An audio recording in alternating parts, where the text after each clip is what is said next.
Ang Barangay Iday po ay matatagpuan sa southeast ng Colombio District, District 1. So isa po kami sa Las Miles School na pinili, na maswerteng pinili ng national, ng division at saka nailaban doon sa national level. So kami po ay sabi namin dati sa hindi lang po competition itong ano namin. So bagkus sa halip na sa liit ng school na meron kami, isa lang ang naging ano sa amin noon dati based doon sa ano natin, sa aking nakikita bilang school head din. So na-install ako lang 20 hanggang ngayon, so mag 5 taon na po. So namang tama pumasok itong HLI na program natin. So kami po ay natatapuan sa Colombio. So ang paaral lang ito ay binubuo ng 154 na mga estudyante from kinder to grade 6.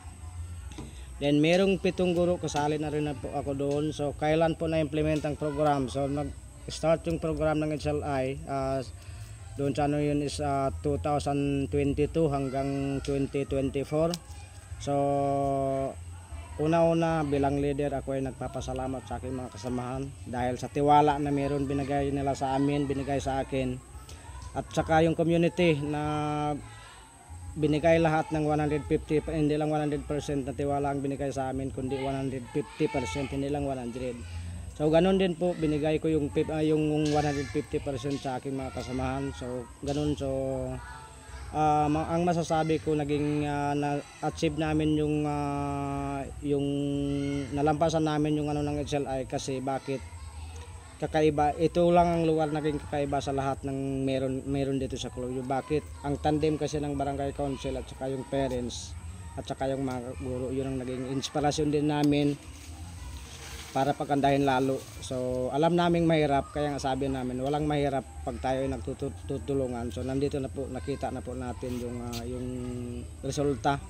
So sabi namin dati hindi lang pera ang ginaano namin, kasi bakit? Ipakita natin kasi IP school, so lahat ng ano is makipagsabayan. So dahil doon sa programa, una-unang naano namin is tawag nito, ang unang na-benefit namin yung program na yun. So nagkakaroon, so ano po natin, nandito nagkakaroon ng malaking tulong yung ano natin, yung fund na galing doon sa tawag nito, galing sa HLI.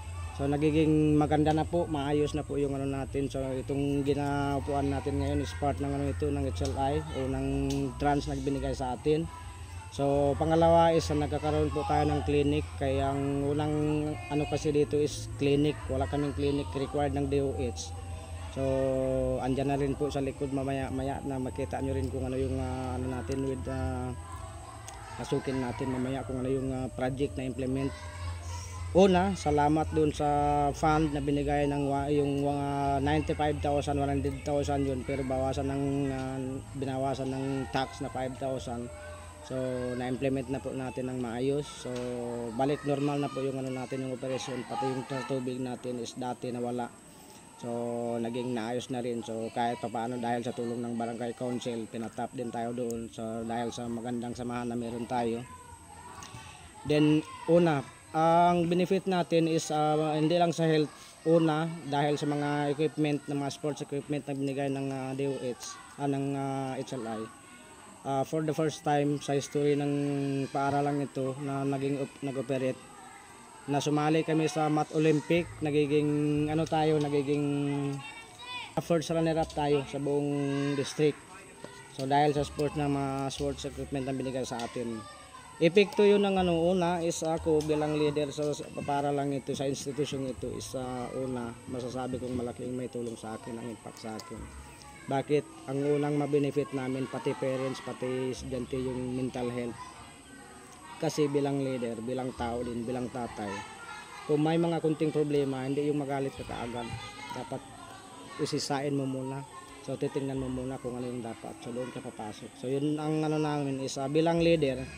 So masasabi ko is naiba ang takbo ng buhay ko ngayon. Bakit? Hindi tulad dati. So dahil doon sa ano ng mental health natin is malaki, malawak. Nagiging, sabihin ko na lang na naging malawak yung pangunawa natin.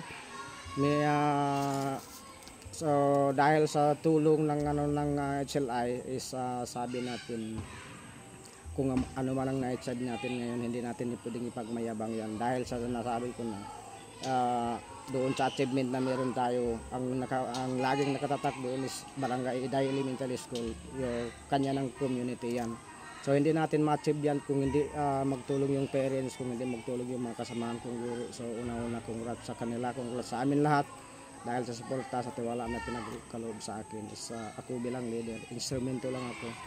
So hindi ko inaangkin kung anong meron kami ngayon. So dahil sa tulong ng siguro sa tulong ng Diyos, so binigyan kami ng sapat na sabihin natin, hindi man sa tanto sapat, binigyan kami ng tamang direksyon, nagamit namin ng ang talino namin para sa aming lahat. So yun lang siguro at magandang hapon po ulit sa atin lahat. Hi ma'am, bilang isang nanay at isang leader dito sa school natin, sa tingin mo, ano yung naitulong ng HLI dito sa ating paaralan? At bilang isang nanay, ano yung nakita mo at naobserbahan mo sa ating mga anak?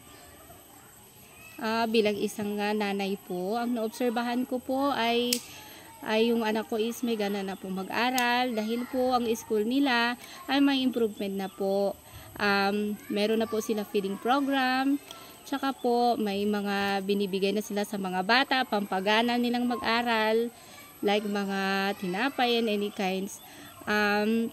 Bilang isang magulang, no, bilang sa health, hindi na rin po sila natatakot na magpa-vaccine po. Patigit po sa lahat, na improvement sa mental ng aming mga anak, hindi na po sila natatakot mag-aral at hindi na po sila mahiyain. Thank you po. Magandang umaga po. Ako pala si Christopher Kilahing, PTA President ito po sa DepEd ng Barangay Iday.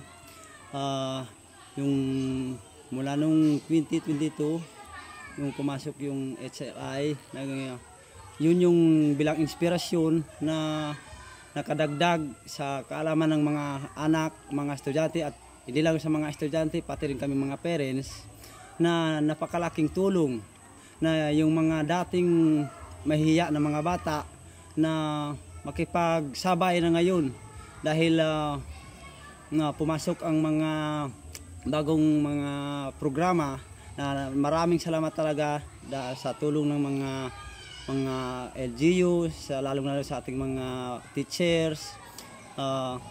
Napakalaking tulong po ito na sa mga estudyante na hindi na sila mahiya maglaro, maglabas. Yung una kasi na walang ganito na mga pumasok na mga opportunities, yung mga bata, kung may pumasok na mga bisita, hindi na yan sila papasok.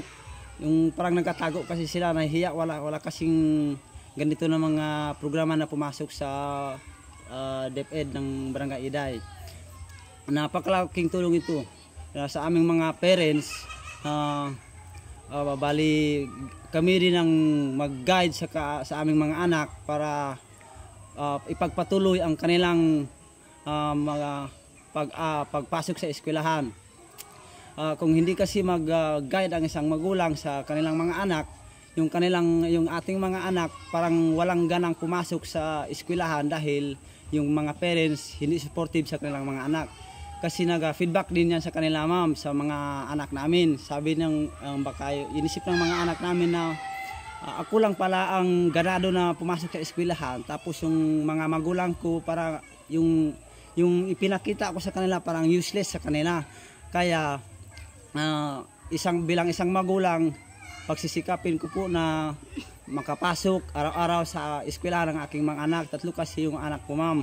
Isang grade 10, isang preschool at isang grade 4. Pagsabayin ko yan silang lahat kahit na alam ko na pagod talaga ako, pero pag araw yan ng klase ma'am, yung pagod nawawala talaga yan dahil sila ang nagbigay sa akin ng lakas ng loob para pag-aralan sila. Kasi kami noon nag-aralin kami dito noon, yung baling yung hindi kami pagpatuloy sa pag-aaral, pagsisikapin namin na sa mga anak, i-focus sa mga anak namin yung kanilang pag-aaral. Ganun lang po at magandang hapon po. Yes ma'am, good afternoon po. Yung na-improvement dito sa school namin,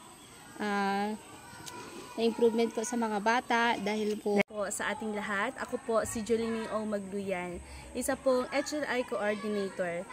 Ang una-una, nagpapasalamat po kami dahil naging bahagi po kami ng Healthy Learning Institution. Napakalaking tulong ang ibinigay ng HLI at napakagandang regalo sa Iday Elementary School dahil maraming nagbago simula dumating ang HLI. Dahil unang-una, nag-focus tayo sa immunization, mental health, and ARH. Sa mental health, malaking naitulong ang mental health sa ating mga kabataan. Unang-una noon, masyado silang aloof sa pakikipagsalamuha. Ngayon, they are free. Pakiramdam nila, tanggap sila sa lipunan. At dahil sa mga sports equipment na ibinigay nila, mga gamit, pangkalusugan, malaking tulong ito sa aming mga learners. Ang mga bata, lalong-lalo na sa immunization, hindi na po sila natatakot na magpabakuna dahil noon, kapag may marinig silang pupunta ng mga bisita o mga nurses, natatakot na sila at hindi na po sila magpa-vaccine. Pero ngayon, they are willing to be vaccinated. Kaya, thank you so much po sa ganitong paraan ng Healthy Learning Institution.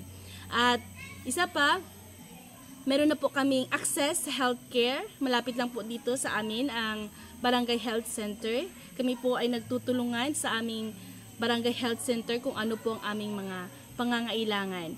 At isa pa, ang aming mga estudyante na nagdadalaga at nagbibinata, sila po ay aware na po sila, tinuturuan po sila ng sex education at aware na po sila kung ano ang tama at mali. Lalo-lalo na po sa mga magulang, nagkakaroon din po ng parents education.